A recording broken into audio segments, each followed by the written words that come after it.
satu wujud benda antara lain padat. Banyak contoh benda padat di sekitarmu. Batu, pensil, dan kursi merupakan benda padat. Mengapa benda-benda tersebut digolongkan sebagai benda padat? Yuk cari tahu sifat benda padat tersebut. Lakukan pengamatan sebagai berikut. Yang pertama, amatilah benda-benda padat di sekitarmu. Lalu, tuliskan sifat benda padat berdasarkan pengamatanmu. Misalnya dapat disentuh dan menempati ruang. Nah, sekarang ayo mencoba. Kamu telah menuliskan pendapatmu berdasarkan pengamatan. Sekarang lakukan percobaan untuk mengetahui sifat benda padat. Mengetahui sifat benda padat, lakukan secara berkelompok. Kumpulkan benda-benda padat di sekitar sekolahmu. Alat dan bahan yang dibutuhkan, misalnya ember, gelas, dan kantong plastik. Langkah-langkah percobaan. Yang pertama, masukkan benda yang kamu kumpulkan ke dalam ember, kemudian ke dalam gelas, dan terakhir ke dalam kantong plastik. Lalu catatlah hasil percobaanmu ke dalam tabel di bawah ini. Perhatikan contoh nomor 1. Nama bendanya yaitu pensil. Nah, apakah bentuk pensil berubah sesuai tempat?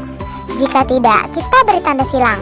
Apakah bentuknya tetap walaupun tempatnya berubah? Jika iya, kita beri tanda centang. Nah, apakah pensil dapat digenggam?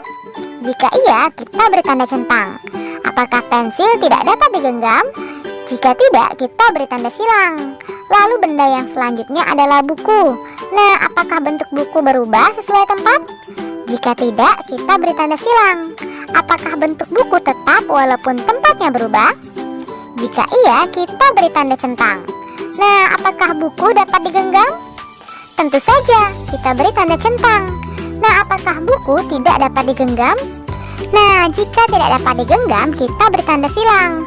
Untuk nama benda yang lainnya, silakan kalian beri tanda sesuai dengan sifat-sifat bendanya ya.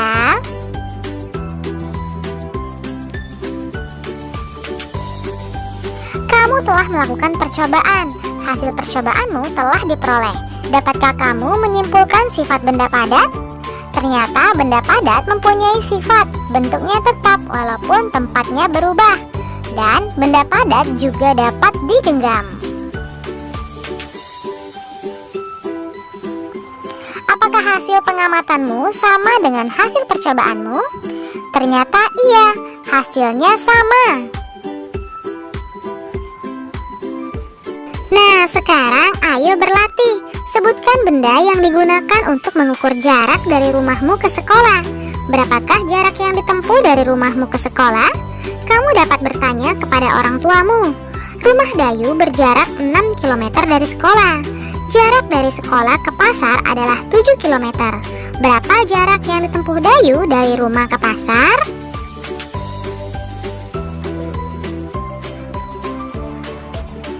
Nah, lihatlah jarak yang ditempuh Dayu dari rumah ke pasar. Artinya 6 km ditambah 7 km. Hasilnya adalah sama dengan 13 km. Benar sekali.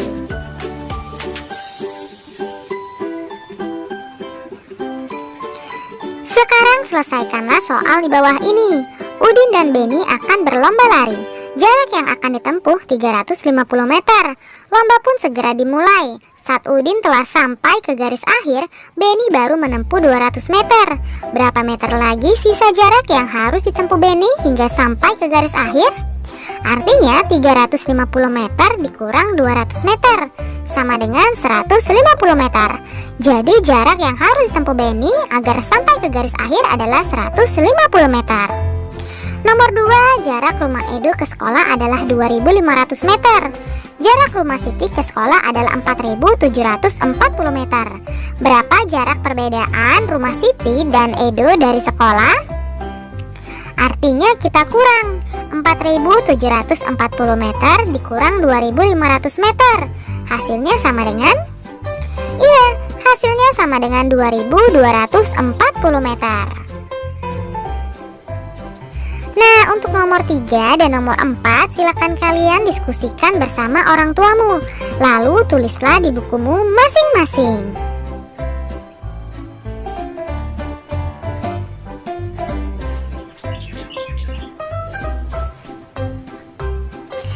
Untuk yang kelima, bantulah Siti menentukan jarak dari rumah ke sekolah. Nah, dari rumah ke pasar itu 100 meter. Berapa jarak Siti dari rumah ke sekolah? Lihatlah, jarak rumah Siti ke sekolah adalah 3 kali jarak dari rumah ke pasar. Jarak dari pasar ke rumah adalah 100 meter.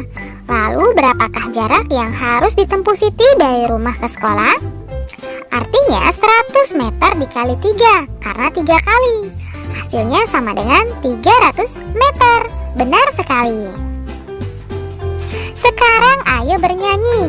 Apakah suara musik termasuk benda? Tentu saja tidak. Mengapa? Karena suara musik tidak mempunyai massa ataupun menempati ruang atau volume. Mari kita menyanyikan lagu barisan musik berikut ini. Judulnya Barisan Musik, ciptaan Ate Mahmud. 1, 2, 3. Dengar suara musik mengawali pawai, seruling mengalun dan genderang bertalu. Pemainnya lincah, seragamnya elok, sambil berbaris memainkan lagu. Suasana pun riang, siapapun senang, sorak-sorai para penonton terkesan. Bum cas, bum cas, bum bum bum. Bum cas cas, bum cas cas, bum bum bum bum. Trek tek tek bum bum, trek tek tek bum bum, trek bum, trek bum, cas bum bum bum. Wah, kalian memang hebat ya. Nah, sekarang gerakanlah kakimu dengan 2 jenis gerakan. Gerakan yang lemah lembut dan gerakan yang kuat. Lakukan dengan iringan lagu di atas. Lakukan gerakan kaki yang telah diajarkan sebelumnya.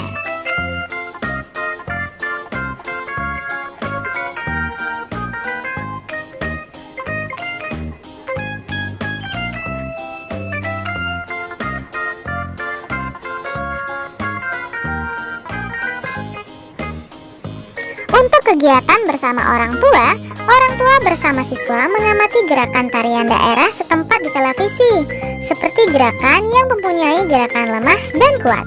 Selamat belajar ya anak-anak, tetap semangat dan selalu jaga kesehatan. Terima kasih, kalian sudah dapat menyelesaikan materi hari ini dengan baik. Kamu memang anak pintar. Ayah bunda, terima kasih ya sudah mendampingi Ananda hari ini. Semoga Ananda memahami materi pembelajaran hari ini dengan baik. Jangan lupa untuk membereskan perlengkapan belajar dan berterima kasih kepada orang tua, serta berdoa setelah belajar. Terima kasih, sampai bertemu di materi selanjutnya. Dadah, wassalamualaikum warahmatullahi wabarakatuh.